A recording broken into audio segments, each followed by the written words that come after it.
देखिए, तो पहला तो मेरा मुद्दा है जो धोखादायक बिल्डिंगों का।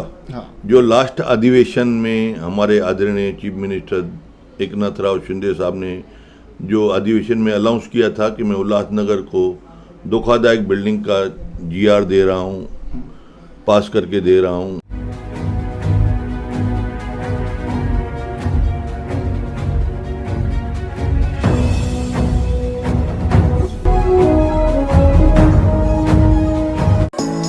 Neeraj Vinod Burani's Spacecraft Interiors. Your space, our craft. Experienced and professional team. No hidden charges. Luxurious designs. Spacecraft Interiors. Your space, our craft. आई लेते एक मुलाकात शहर के आमदार श्री कुमार अलानी जी के साथ में। कुमार जी, 19 तारीख को अधिवेशन है, क्या मुद्दे लेके इस बार आप अधिवेशन में शहर के मुद्दे लेके जाएंगे? देखिए, तो पहला तो मेरा मुद्दा है जो धोखादायक बिल्डिंगों का। हाँ। जो लास्ट अधिवेशन में हमारे आदरणीय चीफ मिनिस्टर एकनाथ राव शिंदे साहब ने जो अधिवेशन में अनाउंस किया था कि मैं उल्लासनगर को धोखादायक बिल्डिंग का जीआर दे रहा हूँ, पास करके दे रहा हूँ, वो उन्होंने घोषणा की थी। आज उसके बाद में नागपुर में अभी अधिवेशन है, उसमें मैंने एलएक्यू डाला है। इसके बाद में भी मैंने एकनाथ राव शिंदे साहब से 2 बार मुलाकात की है। उन्होंने मुझे कहा कि आप उल्लासनगर में सभा लगाइए, हम वहीं पे अनाउंस करते हैं। आज हमने पूरी कोशिश की, सेना वाले और बीजेपी वाले मिलके एक सभा लगाए, लेकिन वो सभा हो नहीं पाई है। लेकिन सभा लगाने के लिए हम तो तैयार हैं और सभा लगाएंगे भी। अधिवेशन आ गया है, मैंने बोला चलो एक चांस ले लेता है, एलएक्यू डाल दिया है, क्योंकि ये इमरजेंसी मुद्दा है। अगर समझो सभा नहीं भी लगती है, लेकिन हमें जीआर मिलना चाहिए। सभाएं तो हम लोग कभी भी लगाएंगे और उनका मान सम्मान भी करेंगे, क्योंकि उन्होंने पूरे उल्लासनगर के लिए ऐसा उन्होंने डिक्लेयर भी किया है कि जो उल्लासनगर धोखादायक बिल्डिंग्स है उसको हम रेगुलाइज कर रहे हैं। आमदार कुमार अलानी जी की मांग है, डॉक्टर बालाजी किनीकर की मांग है, गणपत गायकवाड़ जी की मांग है। सबकी मांग को देखते हुए उन्होंने रेगुलाइज का मुद्दा पास भी किया है। हमने खुद देखा भी है, यहाँ के आर्किटेक्ट रूपानी जी साथ में थे, जमनू पुरस्वानी जी, राजेश वडेरा जी, हम लोग सब गए थे, हमने खुद देखा। अगर उसमें छोटी मोटी ला की या कुछ फेरबदल होगी, वो भी मेरे ख्याल से हुआ होगा, फिर भी मैंने वो मुद्दा उसको इमरजेंसी करके लक्ष्य विधि डाली है कि हमें जीआर की कापी मिलनी चाहिए, जीआर मिलना चाहिए। सब ये जो धरे जो लगाई थी, ऐसे सुनने में बाहर से कुछ ऐसे अलग अलग पार्टियों के नेता कह रहे कि शायद इस कारण भी, या कुछ हाँ आपके ही पार्टी के कुछ पदाधिकारियों ने वैसे गुप्त सूचना दी कि कुछ हमारा जो काम चालू है वो धरों को लेके हम धरों को कम करना चाहते हैं, जिसके कारण ये जीआर लेट हो रहा है।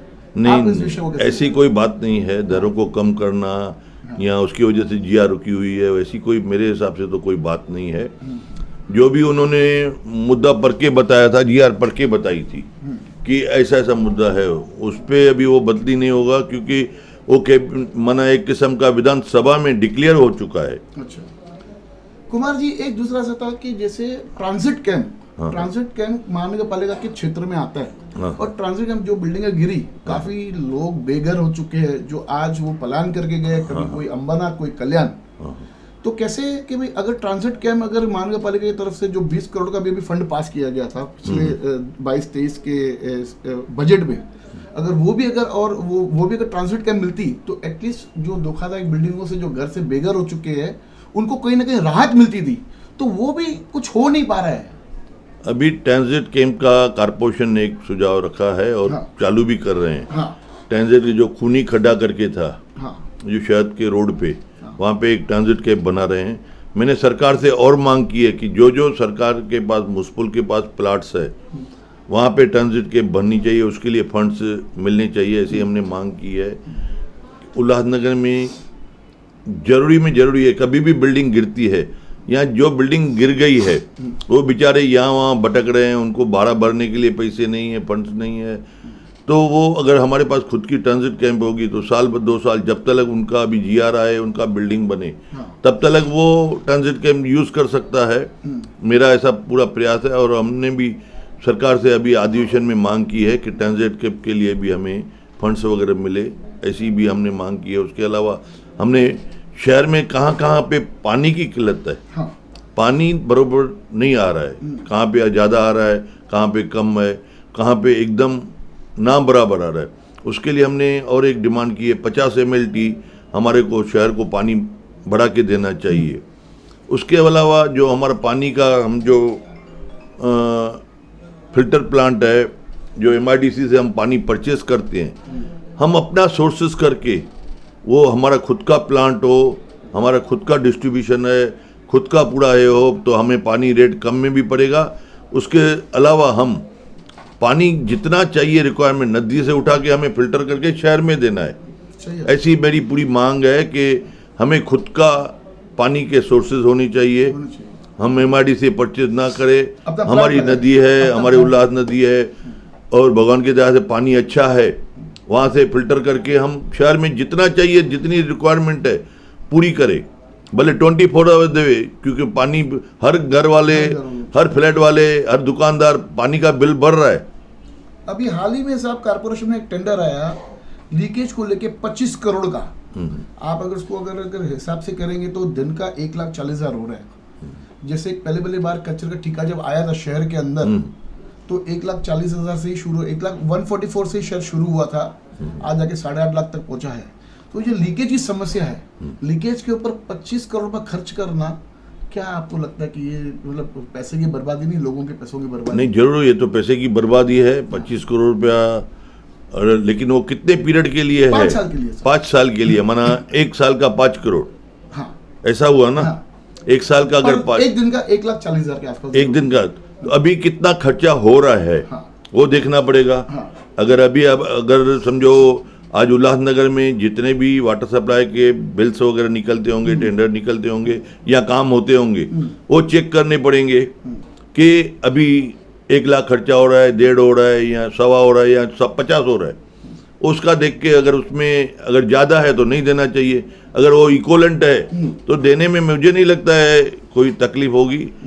क्या है, ये मेंटेनेंस जो है इम्पॉर्टेंट है। कहाँ पे भी शहर में लीकेज होती है तो उसको रिपेयर करना जरूरी रहता है, क्योंकि इतने बड़े बड़े जब भी पानी की टांकियां से पानी छोड़ते हैं तो काफ़ी जगह पे लीकेजेस होते हैं। दूसरी बात है, हमारे उल्लासनगर के जो प्लम्बर्स है, एक जगह पानी नहीं आता है तो वहाँ से निकाल के दूसरी जगह डालते हैं पाइप, वहाँ से नहीं आता है तो तीसरी जगह। तो यहाँ पे मेंटेनेंस का उल्लासनगर में प्लम्बर लोग ने पूरी पाइपलाइन की सत्यानाश करके रखी है। मेंटेनेंस होना भी जरूरी है, लेकिन इतना पैसा ना दे के जो व्यवहार से बनता हो उतना टेंडर निकालना चाहिए। कुमार जी, एक शहर का ज्वलंत मुद्दा कुछ हफ्तों से चालू है पूरे सभी सोशल मीडियाज के अंदर, सोशल ग्रुप्स के अंदर। अभी हाल ही में आपके माजी नगर सेवक और भारतीय जनता पार्टी के महासचिव राजेश वद्रा जी ने ओमी कलानी पे खंडनी का केस भरा 50 लाख रुपए की। उनका ऐसा था कि 50 लाख की मांग की गई ओमी कलानी के द्वारा। एक उनके जो TOK का जो निजी लेटर है उनका, उन्होंने किसी होटल में दिया। उनका ऐसे कहना था कि 50 लाख की खंडनी की मांग आपके जो महासचिव है राजेश वद्रा जी से की गई ओमी कलानी के द्वारा, ऐसे उनका आरोप है। आप इस विषय को कैसे देखते हो? देखिए, राजेश वद्रा जी ने मुझे भी बताया कि टीम ओमी कॉलोनी की टीम ओमी ने मुझसे 50 लाख की मांग की है जी। देखिए, ये सरासर अच्छा नहीं है शहर के लिए, कोई भी व्यापारी से पैसा मांगना, और दूसरा उसको राइटिंग में लेटर देना कि ये बिल्डिंग टूटेगी, ये बिल्डिंग अनऑथोराइज है, हालांकि वो बिल्डिंग रेगुलाइज है, प्लान पास है और ऑफिशियली बनी हुई है। इसमें 2 चीज का है, एक तो पैसे की मांग, दूसरा आदमी जो दुकानदार लोग बैठे हुए हैं वो तो घबराएंगे ना। आज उन दोनों के लफड़े में दुकानदार का क्या दोष?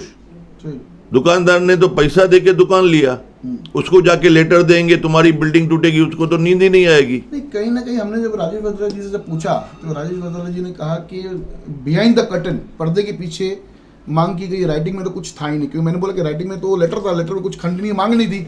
तो उन्होंने कहा भाई खंडनी की मांग तो लेटर पे नहीं होती है, बिहाइंड द कर्टन। तो उसके आधार पर उन्होंने 50 लाख रुपए की खंडनी का केस दाखिल कराया ओमी कॉलोनी के ऊपर। तो कहीं ना कहीं जो पुरावा है जो दे रहे हैं पुरावा, क्या लग रहा है आपको, वो पुरावा संतुष्ट है? देखिए, मैंने भी उनका न्यूज़ सुना, मेरे को भी उन्होंने बताया। पहले उनकी माँ ने की थी, फिर उसके ओमी कालानी के मिसेस पंचम कालानी ने की कंप्लेंट, उसके बाद में ओमी ने की। मुझे एक बात बताइए, एक परिवार के 3-3 लोग अलग अलग कंप्लेंट्स करके उसका कारण क्या है? जरूर राजेश जो वद्रिया जी बता रहे हैं कारण होगा, कोई पैसा मांगने, कोई ऐसा लिख के तो नहीं देता मुझे इतना पैसा दो, या मुझे चेक करो, या मुझे पेमेंट वाइट में दो। ऐसा तो आप दूसरे दरवाजे से आप अलग तरीके से आदमी मांगते हैं ना। लेकिन ये प्रैक्टिस बंद होनी चाहिए। ये शहर के लिए, व्यापार के लिए, सभी शहरवासियों के लिए गलत है।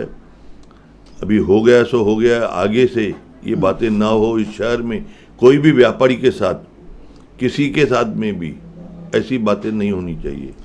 कुमार साहब देखिए, इस कारण काफी शहर के लॉ एंड ऑर्डर खराब हो चुका है, और लॉ एंड ऑर्डर की जवाबदारी आमदार के हाथ होती है, आपके हाथ है हमारे शहर की लॉ एंड ऑर्डर की जवाबदारी। तो जो आए दिन लफड़े दफड़े, मार धार, रोड पे रोज ऐसे पुलिस स्टेशनों के दरवाजे पूरे भरे हुए हैं।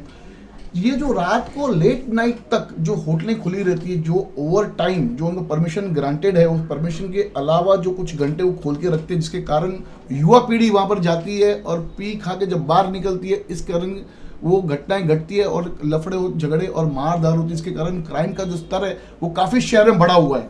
आप आमदार होने के नाते इस क्राइम को, इस जो करप्शन बोल रहा हूँ, ये जो लॉ एंड ऑर्डर की पूरी दगियां उड़ चुकी है शहर के अंदर, आप इसको कैसे कंट्रोल करेंगे सर? देखिए, ऐसी कोई बात नहीं है। हमारे उल्लासनगर में लॉ एंड ऑर्डर जो रात को ऐसे कोई बड़े दुर्घटना न घटी है, न ही कोई बड़े लफड़े हुए हैं। यहाँ पे उल्लासनगर में व्यापारिक शहर है। देखिए, रात को 12-12 बजे तक दुकानें खुले भी रहते हैं। आप जापानी बाजार में जाएंगे, कोई शू वाले, कोई कपड़े वाले, या कोई अन्य दुकानें खुले भी रहती हैं। कोई ऐसा आज दुकानदारों के साथ में कोई लफड़ा नहीं हुआ है। नहीं, होटल से बाहर जब निकलते आपस में होटल में से देखिए, एक बात सुनिए ना, ये तो छुटपुट अगर किधर घटना घटती है तो उसको काउंट नहीं किया जाता है। ये तो सभी जगह पे होते हैं, ऐसा नहीं कि सिर्फ उल्लासनगर में। आज इनको अगर रोका जाए तो बड़ी घटना घटने से हम इसको रोक सकते हैं। देखिए, आज उल्लासनगर में एक हैबिट सी पड़ गई है। दूसरे शहरों में रात को 8 बजे दुकान बंद हो जाती है, 9 बजे बंद हो जाते हैं। लेकिन आज मैं आपको बताऊं, गोल मैदान पे रात को 1-1 बजे, 2-2 बजे आदमी 4 नंबर 5 नंबर से भी खाना खाने को आते हैं, चक्कर लगाने को आते हैं, आइसक्रीम खाने को आते हैं, कोई लोग फलूदा खाने को आते हैं। तो यहाँ पे एक माहौल ऐसा बन गया है। दूसरी जगह पे आप बहुत सारे शहरों में वहाँ पे उनका एक इलाका रहता है, चौपाटी करके बोलते हैं, जहाँ पे खाने पीने की सुविधाएं मिलती है। हमारे उल्लासनगर में वैसा जगह नहीं है, लेकिन एक चौपाटी के जैसा माहौल बन गया है। और वो भी एक ही स्पॉट है, मधुबन के आसपास में, गोल मैदान के आसपास में। बाकी जगह पूरे उल्लासनगर में नहीं है। 5 नंबर हो, चाहे 4 नंबर हो, 3 नंबर हो, आपको रात को दुकानें बंद मिलेगी। सिर्फ ये जो है एक चौपाटी के जैसा एक माहौल हो गया है, जहाँ पे आदमी लोग आते हैं, आइसक्रीम खाना हो, जहाँ जूस पीना हो, जहाँ स्नैक्स वगैरह खाना हो, वो मिलते हैं। एक आखिरी सवाल साहब, ऐसा है कि अभी जो ओमी कालानी के ऊपर जो खंडनी का केस दाखिल हुआ, ओमी कालानी ने स्पष्ट रूप से कहा, ना मैं बेल लूंगा, ना मैं अपने बंगलो बैठा हूँ, अगर उनको गिरफ्तार करना है तो गिरफ्तार कर सकते। तो आगे चल के भारतीय जनता पार्टी की तरफ से जो कंप्लेंट दाखिल की गई, अगला स्टैंड क्या रहेगा उस विषय पर? देखिए, हम तो लीगल में जाते हैं। हाँ। इलीगल का बीजेपी को मालूम ही नहीं इलीगलिटी क्या होती है। आपने हम तो देखिए लीगल पुलिस से मांग करेंगे, अपने बड़े वरिष्ठ नेता देवेंद्र फडणवीस साहब से मांग करेंगे। हाँ। कि इसके पीछे इंक्वायरी करके, चेक करके जो लीगली राइट है वो होना चाहिए। आज जो राजेश वद्रिया जी बोल रहे हैं, हम तो लीगली काम कर रहे हैं। न हम लोग बॉडीगार्ड रखते हैं, न हम लफड़े वाले आदमी रखते हैं, न पालते हैं। हमारी भारतीय जनता पार्टी पहला पूछती है आपके पास कोई गुनाह है क्या? अगर कोई बोलता है हमारे गुनाह है तो हम उसको लेते भी नहीं है। सही। लेकिन अभी हर एक का अपना अपना पार्टी का अपना असूल है। हम कोशिश करते हैं कि शांतिपूर्वक शहर में शांति हो। मैं आज ओमी कालानी को भी विनती करूंगा आपके माध्यम से कि ये लफड़े में कुछ रखा नहीं है। ठीक है, आपस में बैठ के जो भी है उसका सॉल्यूशन हम निकाल सकते हैं। आज देखिए, एक पार्टी के साथ लफड़ा, फिर भगवान भालेराव के साथ लफड़ा, कल दूसरे के साथ लफड़ा, उसमें कुछ रखा नहीं है। मोटा बढ़ते जा रहा है। देखिए तो उल्लासनगर में देखिए ये भला एक ही परिवार के पीछे ये क्यों बातें आती है। आज शहर में इतने सारे परिवार है, पॉलिटिक्स अपने जगह पे है, क्राइम अपने जगह पे, लफड़े अपने जगह पे है। आज जो लफड़े करने वाले हैं, मैं बोलता हूँ ओमी कालानी लफड़ा नहीं करेगा, लेकिन उसके आदमी जो कर रहे हैं उसका बिल तो ओमी कालानी के ऊपर फट रहा है, पप्पू कालानी के ऊपर फट रहा है। मेरे को बहुत सारे कंप्लेंट आते हैं, जब से पप्पू कालानी आया तब से लफड़े बढ़ गए हैं। मैं बोलता हूँ उसमें पप्पू कालानी का क्या दोष? लफड़े करने वाले तो नीचे वाले हैं ना, पैसे मांगने वाले नीचे वाले हैं, लेकिन बिल तो कालानी परिवार के ऊपर फटेगा। उनका काम है उनको कंट्रोल करना, ये चीजें गलत ना हो। आज आप बोलते हैं, चलो मैं बोलता हूँ पप्पू नहीं मांगता है, ओमी नहीं मांगता है, बच्चे लोग तो सब जगह से ये परेशानियां कर रहे हैं ना। सही बात, आपकी बात। तो शहर में जो आज नाम खराब हो रहा है उनका ही हो रहा है। वो लोग भी इन चीज़ों को कंट्रोल करे, कोई भी गलत आदमी हो उसको नज़दीक ना रखे। आज हम क्राइम बढ़ाएंगे, अगर क्राइम आदमी को साथ में रखेंगे वो तो उल्टा सुल्टा काम करेगा, उसके लिए व्यापार पे फर्क पड़ता है। हम लोग के शहर में तनाव पैदा होता है, मीडिया वाले उसका मिसयूज करते हैं। आप भी जाते हैं, आप भी टेढ़े सारे सवाल पूछते हैं मजबूर होके कि आपने गुनाह किया है। बालेराव के पास जाएंगे, राजेश वद्रा के पास जाएंगे, ओमी के पास जाएंगे, निकम के पास जाएंगे। आपके माध्यम से भी लफड़े बढ़ते हैं, मीडिया के माध्यम से भी लफड़े बढ़ते हैं। सच्चाई पूछते हैं साहब, आप सच्चाई पूछते हैं। देखिए क्या रहता है, एक कुछ लोगों को सच्चाई नहीं होती, इसमें हम कारी लगाने का काम जो है ना, देखिए आप उल्टे सुल्टे सवाल पूछेंगे।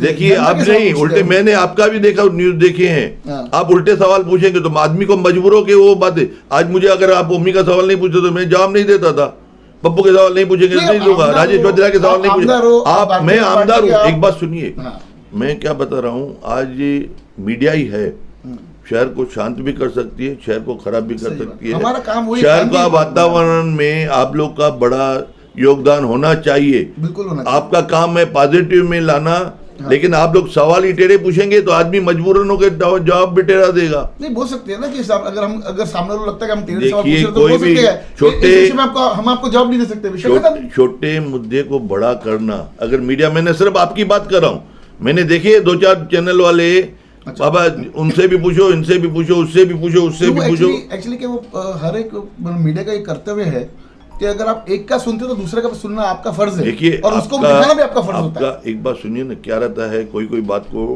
ठंडा करना भी रहता है, कोई बात को गर्म करना है वो भी आपके हाथ में है, ठंडा करना भी आपके हाथ में है।